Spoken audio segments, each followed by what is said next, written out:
जय हिंद साथियों, आज की वीडियो में हम 24 मार्च के सभी महत्वपूर्ण करंट अफेयर पर डिस्कस करेंगे। देखिए, आज की वीडियो में जितने भी करंट अफेयर है ये बहुत ही सिलेक्टिव हैं और मोस्ट इंपॉर्टेंट है आपकी सभी आगामी परीक्षाओं के लिए।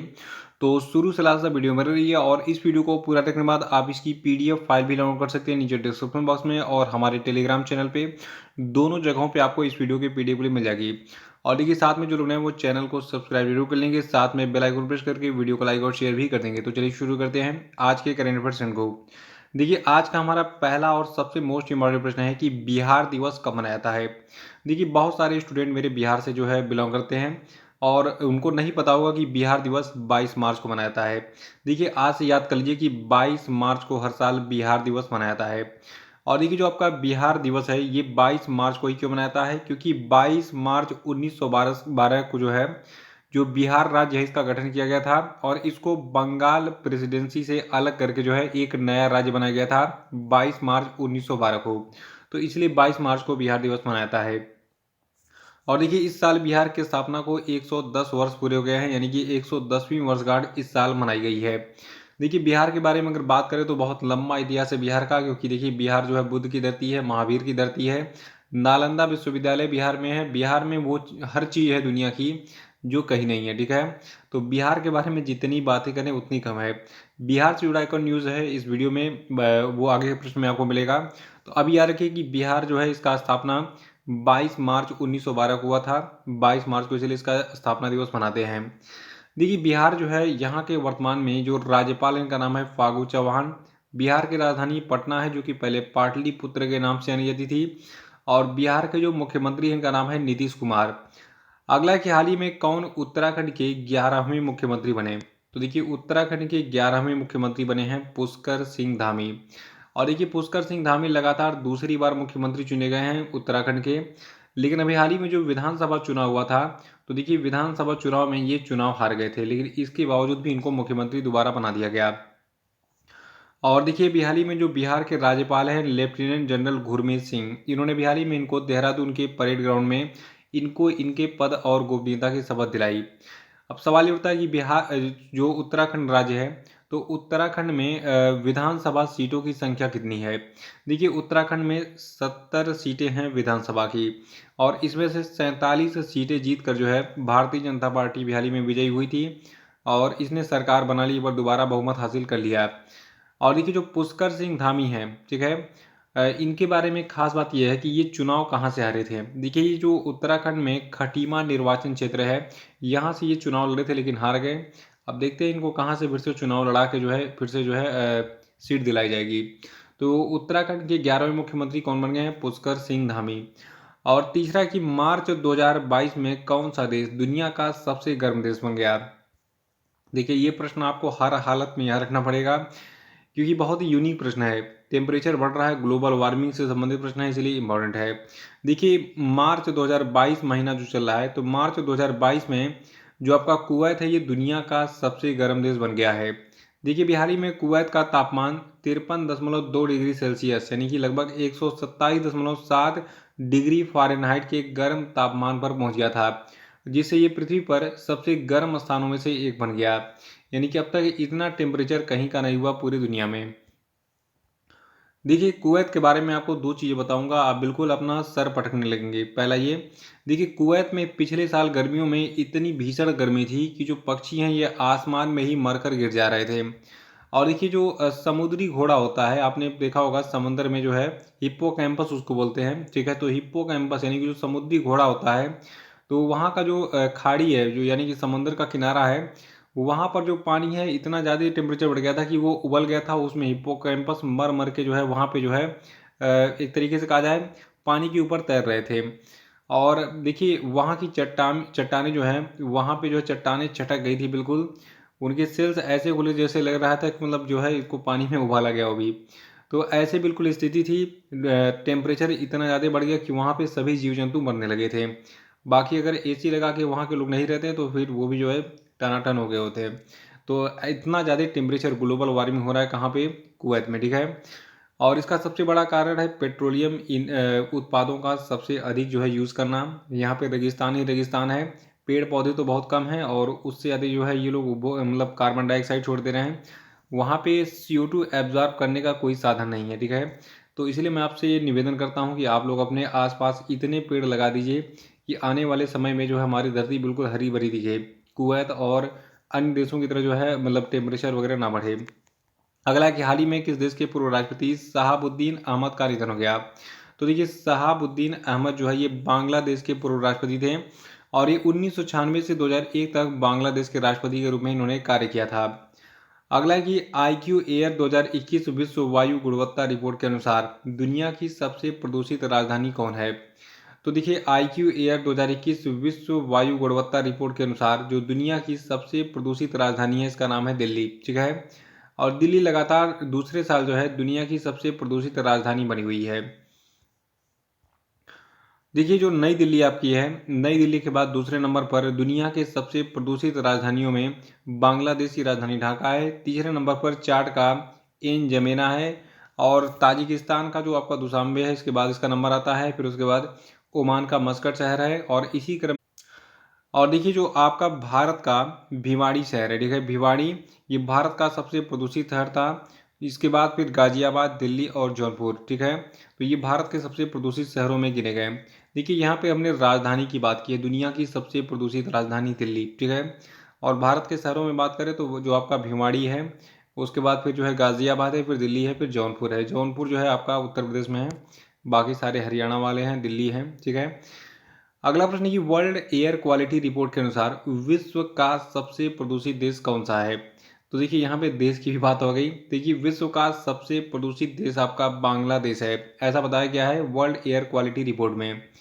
देखिए अभी हाल ही में स्विस संगठन IQ एयर सर्वे में ये बताया गया कि जो आपका बांग्लादेश है ये दुनिया का सबसे प्रदूषित शहरों वाला जो देश है उसकी सूची में पहले स्थान पर है, यानी कि सबसे अधिक शहर जो है प्रदूषित हैं बांग्लादेश में। क्यों, इसका सबसे बड़ा कारण मैं आपको बताने वाला हूँ। देखिए अभी हाल ही में जो ये रिजल्ट पेश किया गया है IQ एयर सर्वे में, ये सभी नतीजे विश्व स्वास्थ्य संगठन के मानकों पर 117 देशों के 6,475 शहरों में किए गए सर्वे के बाद सामने आया है। यानी कि टोटल 117 देशों को इसमें शामिल किया गया और 117 देशों के 6,475 शहरों को शामिल किया गया। और देखिए इस रिपोर्ट के मुताबिक बांग्लादेश में प्रदूषण की सबसे बड़ी वजह वाहनों, ईंट भट्ठों और कारखानों से निकलने वाला जो धुआं है और इसके अलावा यहाँ के शहरों में उड़ती हुई धूल है और प्रदूषण है, ये सबसे बड़ी वजह है। और सातवां प्रश्न है कि हाल ही में एस्ले बार्टी ने मात्र 25 साल की उम्र में किस खेल से संन्यास ले लिया। तो देखिए एस्ले बार्टी टेनिस की खिलाड़ी थी, ये ऑस्ट्रेलियाई टेनिस खिलाड़ी थी और सबसे खास बात देखिए ये 114 हफ्तों तक लगातार WTA रैंकिंग में दुनिया की नंबर 1 टेनिस खिलाड़ी थी। और ऑस्ट्रेलियाई टेनिस खिलाड़ी एस्ले बार्टी का नाम तीनों ग्रैंड स्लैम जीतने के लिए भी जाना जाता है। इन्होंने साल 2019 में फ्रेंच ओपन और साल 2021 में विंबलडन और उसी साल यानी कि 2021 में ही ऑस्ट्रेलियन ओपन खिताब जीता था। तो इन्होंने तीनों ग्रैंड स्लैम जीते थे और ये 114 हफ्तों तक लगातार WTA रैंकिंग में नंबर 1 खिलाड़ी रही थी। इतना सब कुछ होने के बावजूद 25 साल की उम्र में ही इन्होंने टेनिस से जो है संन्यास लेकर चौंका दिया। तो ये चौंकाने वाली बात है। देखिए 25 साल की उम्र में यहाँ तो इंडिया में पढ़ाई लिखाई करके लोग जॉब की तैयारी करते हैं और इन्होंने बना बनाया करियर था, सब कुछ छोड़ दिया। होता है ऐसा, कभी कभी जी उब जाता है इंसान जो है, फिर वहाँ पे एक करवट लेता है। आठवां है कि हाल ही में अमेरिका में रहने वाले भारतीय मूल के किस चिकित्सक को व्हाइट हाउस का नया कोविड-19 प्रतिक्रिया समन्वयक नियुक्त किया गया है।